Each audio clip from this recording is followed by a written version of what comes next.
Hello dear students, welcome to English class. Today let us start poem number 4, Sonnet. Now let us see what is the meaning of sonnet.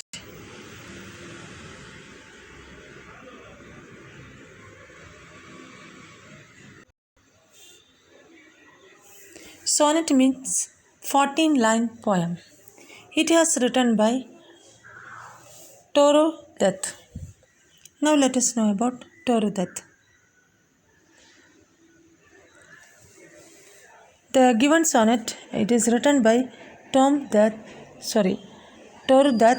and she is a person with excellent quality, and she passed away at a very young age, leaving behind a remarkable wealth of her poetry. Now let us start the poem.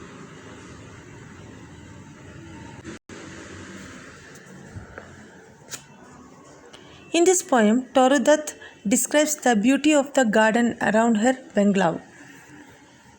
Let us start now.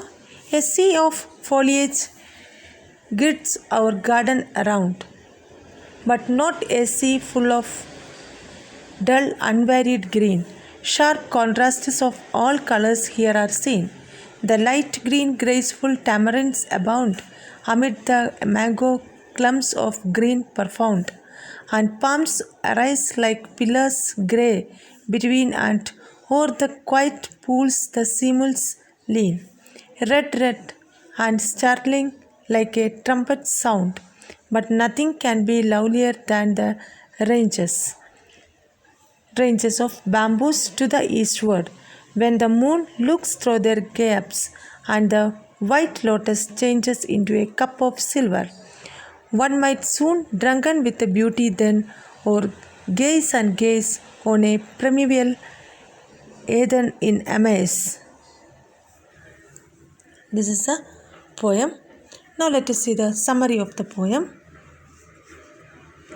In this sonnet, Toru Dutt describes the beauty of the garden around her family bungalow. She tells us that her garden appeared like a sea of foliage. Foliage means leaves, especially growing leaves, all the leaves on a particular plant or a tree. That is the meaning.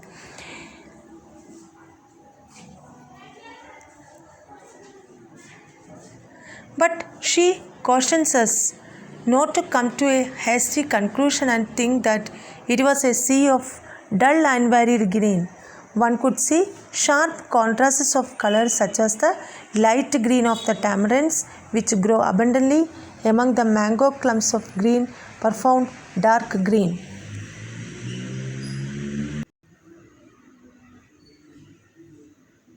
And the poet tells that in between the tamarind and mango trees, the palms arise sky high like grey pillars, and the simul trees lean over the serene ponds in the garden, and they are all dashing red in color, which glares in our eyes similar to the startling sound of a trumpet.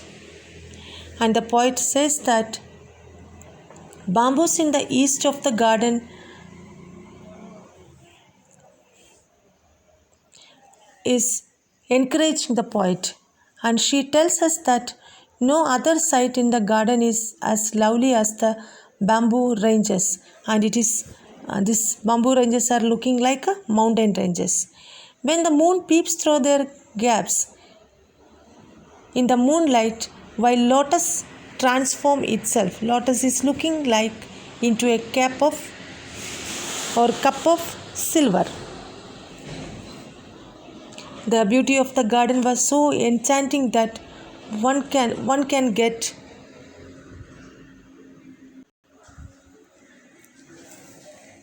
get intoxicated by beauty and go on gazing at the primeval Eden in amazement.